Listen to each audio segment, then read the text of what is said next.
శ్రీ సీతారామచంద్ర స్వామి పరబ్రహ్మణ్యే నమః. ఆపదామపహత్తారం ధాతారం సర్వసంపదాం లోకాభిరామం శ్రీరామం భూయో భూయో నమామి. భగవద్బంధులకు అందరికీ కూడా శుభోదయం. ఈ రోజున మనకు గీతా జయంతి. యావత్ ప్రజానీకానికి అందరికీ కూడా గీతా జయంతి శుభాకాంక్షలు తెలియజేస్తూ,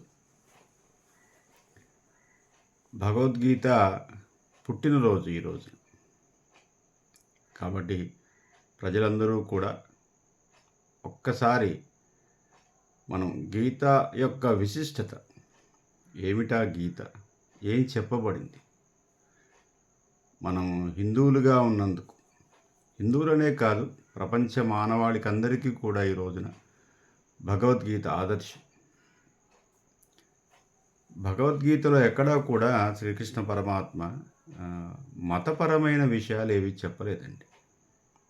ఎక్కువ మానవ జీవితానికి సంబంధించిన, మానవ జీవిత సంఘర్షణకు సంబంధించిన మానసిక, ఆధ్యాత్మిక, శారీరకమైనటువంటి వికాసం ఏ విధంగా మానవుడు చెందాలి, ఏ విధంగా ఉండాలి, అసలు మానవుడు ఏ విధమైన ప్రవర్తనని కలిగి ఉండాలి.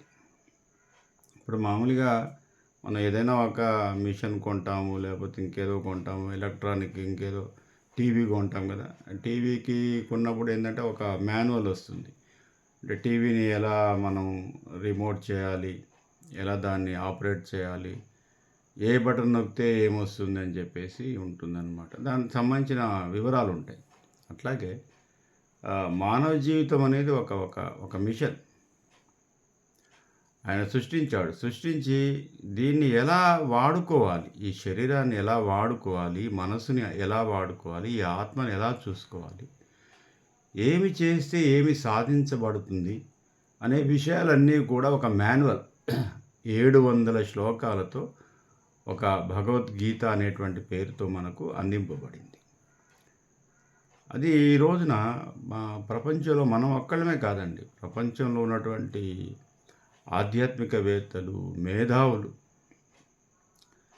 Even Pope John Paul IV ఆయన జెరూసలంలో భగవద్గీత అనేది మానవ మేధస్సుకు సంబంధించినటువంటి విషయాలను తెలియచేసే ఒక అపూర్వమైనటువంటి గ్రంథము. మానవుడు బాగా ఆధ్యాత్మికంగా ఉన్నతుడు కావటానికి, జ్ఞానాన్ని ఆర్జించటానికి ఒక మార్గం భగవద్గీత అని చెప్పేసి ఆయన చెప్పడం జరిగిందండి. ప్రపంచంలో చాలా మేధావులు, చాలా మత సంబంధమైనటువంటి ప్రవక్తలందరూ కూడా భగవద్గీతని ఈ రోజున మనం ఆరాధ్యంగా తీసుకుంటున్నారు. ఒక గ్రేట్ పర్సనాలిటీ డెవలప్మెంట్ బుక్ అండి అది. ఒకసారి చూద్దాం అసలు దాంట్లో ఏముందో, మనం ప్రయత్నం చేద్దాం. ఇవాళ ఇస్కాన్ టెంపుల్ వాళ్ళు, తర్వాత చాలామంది ఏం చేస్తున్నారంటే ఉచితంగా కూడా ఇస్తున్నారు. కాబట్టి భగవద్గీత భాష్యం అని చెప్పేసి ఒక పుస్తకం దొరుకుతుంది. ఆ శ్లోకం ఉంటుంది, శ్లోకం కింద మనకు తాత్పర్యం ఉంటుంది, దానికి విశేషమైనటువంటి అర్థం కూడా ఉంటుంది. తాత్పర్య సహితంగా విశేష అర్థాలతోటి మనకు పుస్తకం దొరుకుతుందండి. ప్రతి ఇంట్లో ఉండవలసినటువంటి గ్రంథము భగవద్గీత. ఈ రోజు నుంచి మనం ఏం చేద్దామంటే భగవద్గీతను చదివే ప్రయత్నం చేస్తాం, కొనుక్కొని ఇంట్లో పెట్టుకుందాం. ప్రత్యేకంగా ఈ రోజున మనం చేసే అసలు భగవద్గీత గ్రాట్యుటీ ఏంటంటే ఆ భగవద్గీత పారాయణం చేయటము. దాంట్లో ఒక 2-3 శ్లోకాలు, 4 శ్లోకాలు, లేదా రోజుకు ఒక శ్లోకం ఈ రోజు నుంచి చదువుతాను. అసలు విషయ పరిజ్ఞానం అసలు ఏముందో దీంట్లో చూస్తాను, ఏం చెప్పబడింది, దీన్ని ఎందుకు మత గ్రంథంగా ప్రచారం చేస్తున్నారు, నిజంగా ఇది మత గ్రంథమేనా, దీంట్లో నిజంగా ఏదో మతపరమైనటువంటి విషయాలు చెప్పేసి జాతిని విచ్ఛిన్నం చేయడానికి చెప్పే విషయాలు ఏమైనా ఉన్నాయా అసలు ఇతరులు ప్రచారం చేసినట్టుగా అనేటువంటి విషయాన్ని మనం తెలుసుకుందాం. మనం ఉద్ధరించుకోవడం కోసము చేసే ప్రయత్నమే భగవద్గీత పారాయణం. ఈ రోజున చాలా దేవాలయాల్లో గీతా జయంతి రోజున గీతా యజ్ఞం అని చేస్తారు. 700 శ్లోకాలు ఉంటాయి. ప్రతి శ్లోకానికి హవిస్సు వేస్తూ, స్వాహాకారం చెబుతూ, తర్వాత పారాయణం చేస్తూ దానివల్ల వచ్చేటటువంటి ఒక పాజిటివ్ ఎనర్జీ, పాజిటివ్ వైబ్రేషన్ మన జీవితాన్ని తప్పకుండా మారుతుందండి. కోటాను కోట్ల మంది గీతా పారాయణం చేసి వాళ్ళ జీవితాల్ని మార్చుకున్నారు. మన ఒక్క దేశమే కదండీ! జపాన్, జర్మనీ, అమెరికా, రష్యా అన్ని దేశాలు ఈరోజు ప్రపంచంలో లిపితో కూడిన ఎన్ని భాషలున్నాయో అన్ని భాషల్లో భగవద్గీత మనకు లభిస్తుంది. కాబట్టి మన దేశంలో పుట్టిన ఒక అపూర్వమైనటువంటి గ్రంథం స్వయంగా భగవంతుడు మన కోసం ఇచ్చినటువంటిది.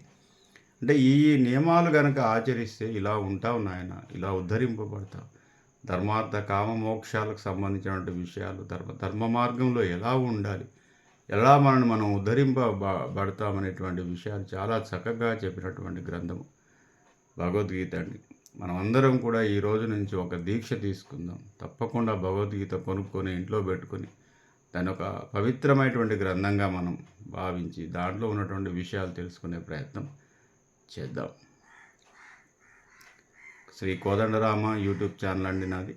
ఇలాంటి ధర్మ సంబంధమైనటువంటి విషయాలు, జ్యోతిష్ శాస్త్ర విషయాలు, సాహిత్య విషయాలు, తర్వాత పండగలు, పర్వదినాలకు సంబంధించిన విషయాలు అన్నీ కూడా మీకు చెప్పే ప్రయత్నం చేస్తుంటాను. నా యొక్క ఛానల్ని సబ్స్క్రైబ్ చేసుకోండి, లైక్ చేయండి, షేర్ చేయండి, నన్ను ఆశీర్వదించండి. స్వస్తి.